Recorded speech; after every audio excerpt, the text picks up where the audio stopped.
Parents mocked me at my sister's engagement party, but they didn't know I actually owned the restaurant where they had dinner. So I ordered my staff to immediately stop serving them and leave 50 guests without food. I never thought I'd be sharing this story, but here I am, 30 years old and finally ready to tell it. My name is Erica, and this is how my life changed forever when I was 13. Back then, we were what you'd call a normal family, just mom, dad, and me living in our cozy house on Maple Street. Dad worked in construction, and mom was a part-time bookkeeper. We weren't rich, but we were happy. Everything fell apart when dad had his accident. One minute he was heading to work on a regular Tuesday morning, and the next, well, he was gone. Just like that. Mom fell apart. I mean, completely fell apart. She'd spend hours just staring at nothing, and I had to learn to take care of myself pretty quick. Erica, honey, she said to me one evening about 6 months after Dad died, I need to tell you something important. She was sitting at our kitchen table, fidgeting with her coffee cup like she always did when she was nervous. I've met someone. His name is Robert, and he makes me happy again. I should have seen it coming, really. The late-night phone calls, her suddenly caring about her appearance again, the mysterious errands she had to run. But when she told me Robert would be moving in with us, along with his 6-year-old daughter Sarah, it still felt like a punch to the gut. But Mom, I protested. It's only been 6 months since Dad. I know, sweetie. She cut me off. Her voice taking on that stern tone I'd started hearing more often. But life goes on. Robert is a good man, and Sarah needs a mother figure. We can be a family again. A family. That's what she called it when Robert moved in 2 weeks later, bringing boxes of his stuff and his daughter, who looked at our house like it was some kind of fairy tale castle. Sarah was this tiny thing, with blonde pigtails and big blue eyes, exactly the kind of cute little girl my mom had always wanted. Look at her, Erica, Mom would say, watching Sarah color or play with her dolls. Isn't she precious? She needs so much love and attention at this age. Yeah, she needed attention. And my mom was more than happy to give it, all of it, every last bit she had, which apparently left nothing for me. I watched as my mother transformed herself into the perfect stepmother for Sarah, while I became invisible. The first time I really understood how things would be was during dinner, about a week after they moved in. Robert's mother had come over, this woman who would become the bane of my existence. She took one look at me and said, "Oh, what a big girl you are." Then she reached over and pinched my cheek so hard I wanted to scream. Such a pretty face. She cooed her fingers digging into my skin like claws. But you know, Robert, this house would be absolutely perfect if... She didn't finish the sentence, but she didn't have to. I saw the way she looked at me, like I was a stain on her son's perfect new family portrait. That night, I found bruises on my cheeks where she'd pinched me. But when I tried to show Mom, she just shook her head. Life settled into a routine, but not one I was part of. Mom, Robert, and Sarah became this perfect little unit, always doing things together, going to the park, having movie nights, or just sitting around the dinner table laughing at Sarah's silly jokes. Meanwhile, I got shipped off to Mom's friend Janet's house more and more often. Erica, honey, Mom would say, not quite meeting my eyes. Janet needs help with little Emily today. You don't mind, do you? So off I'd go to Janet's house, where at least someone seemed happy to see me. Emily was 4 and absolutely adorable, with these bouncy curls and a gap-toothed smile that could light up a room. She'd run to me screaming, "Airy, Airy," the moment I walked through the door. Playing with Emily was actually the highlight of my days. We'd build blanket forts, have tea parties with her stuffed animals, or read stories where I'd do all the silly voices. Janet would bring us snacks and join in sometimes, asking about school and actually listening to my answers. It felt normal, like family should feel. Back at home, it was a different story. Robert's mother, Mrs. Henderson, had practically moved in, or at least it felt that way. She was always there, rearranging furniture, criticizing the curtains, suggesting new paint colors, and Mom just jumped to make every change she suggested. These walls should be eggshell, not cream, she'd declare. And next thing you know, Mom would be at the hardware store picking out paint samples. The living room furniture needs to be rearranged for better feng shui, she'd insist, and Mom would spend all weekend moving heavy furniture around. But her favorite hobby was still tormenting me. She'd grab my cheeks between her bony fingers, squeezing until I thought my skin would burst. "Still not holding your fork properly." "I see," she'd say, pinching harder. "Such poor table manners. Your mother really should have taught you better." Or she'd catch me reading on the couch. "Look at her slouching like that. No wonder she has such terrible posture." Pinch.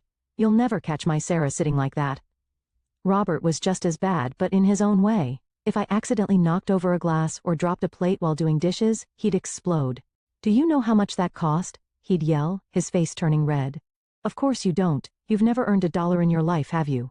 Just a freeloader, living off my hard work. I'm sorry, I'd mumble, trying to clean up whatever I'd broken. Sorry doesn't replace things, does it? He'd continue. You eat my food, wear clothes I pay for, live in my house, and what do you contribute? Nothing. Just break things and make messes. Each time something like this happened, I'd look to Mom, hoping she'd say something, anything. But she'd just busy herself cleaning or fussing with Sarah, pretending not to hear. The day I turned 16, I made a decision. I wasn't going to be Robert's freeloader anymore. I got up early that morning and walked around the neighborhood, putting up flyers I'd made offering dog walking services. By afternoon, I had 3 clients lined up. You want to walk dogs? Mrs. Peterson from 2 streets over asked when I knocked on her door. What about all that schoolwork you teenagers have these days? I can manage both, I assured her, trying to sound more confident than I felt. I get good grades and I'm very responsible with animals. She looked skeptical but handed over her golden retriever's leash anyway. All right, let's give it a try. Max needs a walk every day after school, $10 per walk. That was just the beginning. Soon I was walking 5 different dogs, watching the Martinez twins on weekends, and helping old Mr. Cooper with his grocery shopping. Janet officially hired me as Emily's after-school nanny, which felt weird since I'd been watching her for free all this time anyway. I saved every dollar. Didn't spend a cent on candy or movies or any of the things other kids my age bought. After 3 months, I had enough to buy what I'd been dreaming of, a smartphone. Nothing fancy, just a basic model on sale. But it was mine. The day I brought it home, I couldn't stop smiling. I had something that was just mine, that nobody could say they'd paid for. I was setting up the phone in my room when Sarah barged in without knocking, as usual. What's that? She demanded, pointing at my phone. She was 9 now and had gotten into the habit of wanting everything she saw. It's my new phone, I said, trying to keep my voice neutral. I bought it with money from my jobs. Sarah's eyes went wide.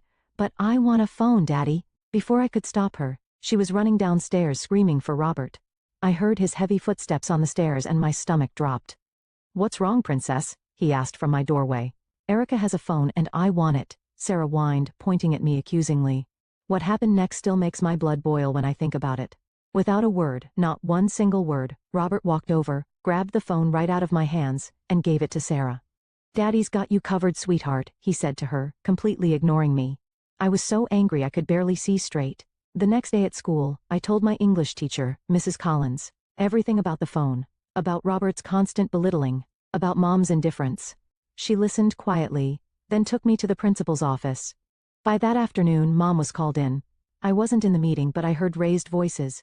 When Mom came out, her face was red with anger, but she had my phone in her hand.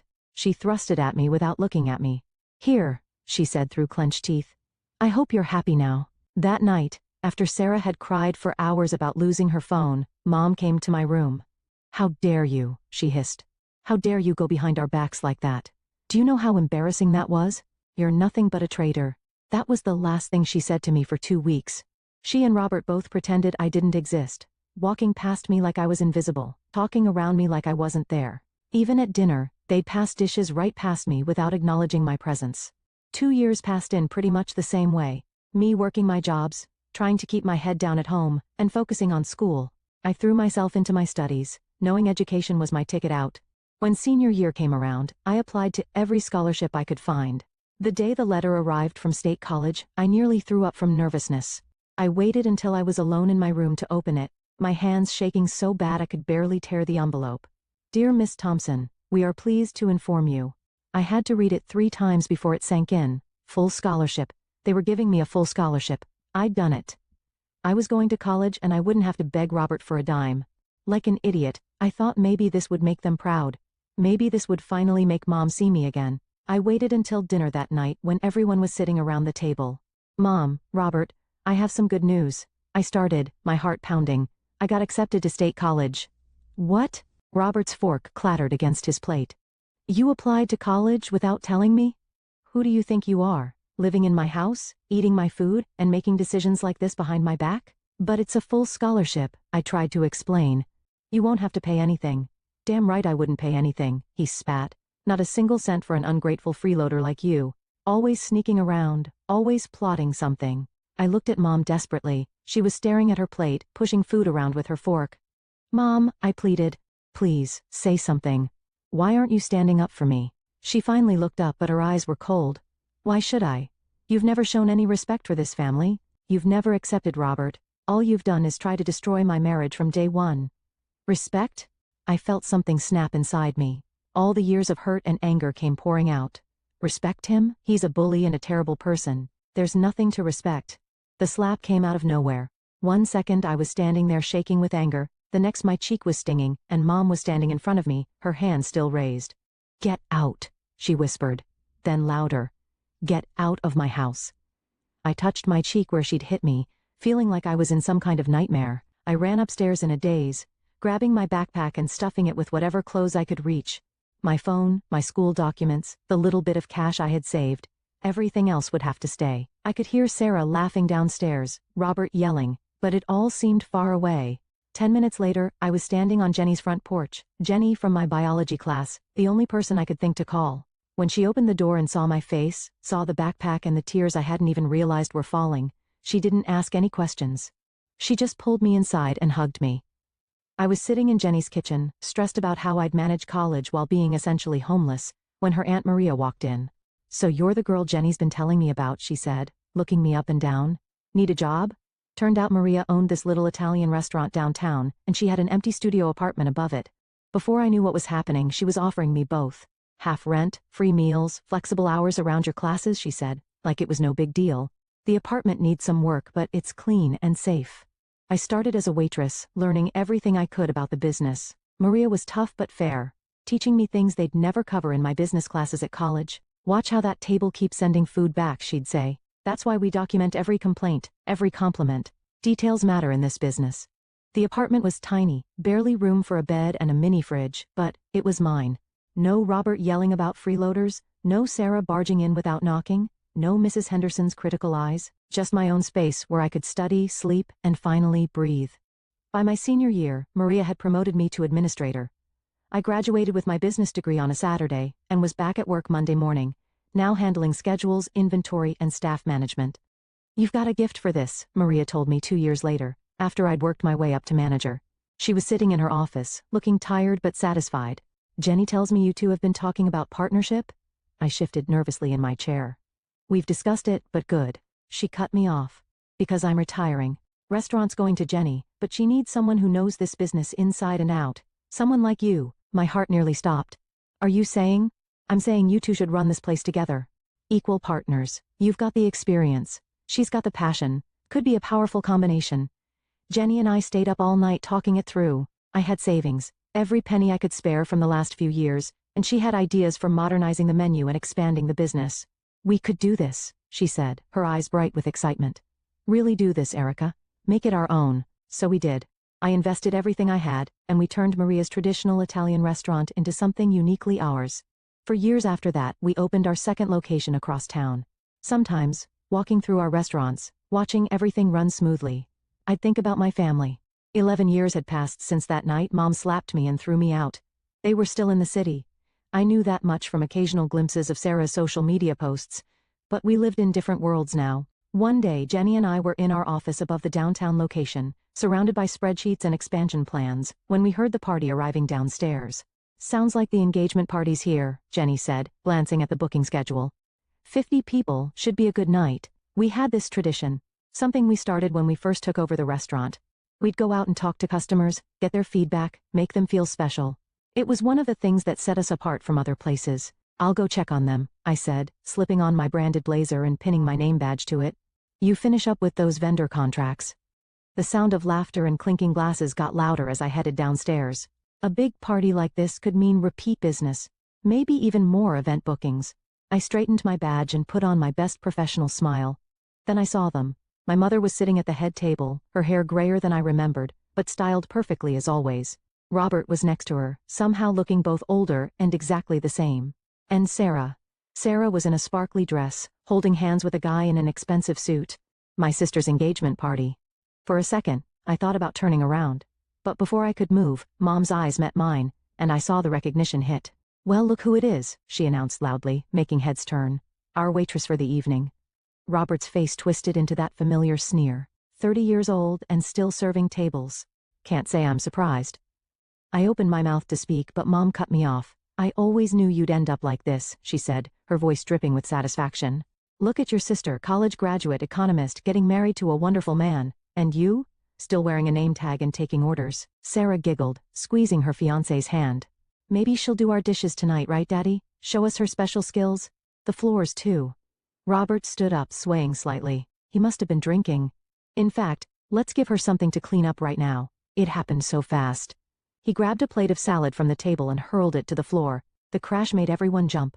I felt a sharp sting on my cheek and reached up to touch it. My fingers came away red.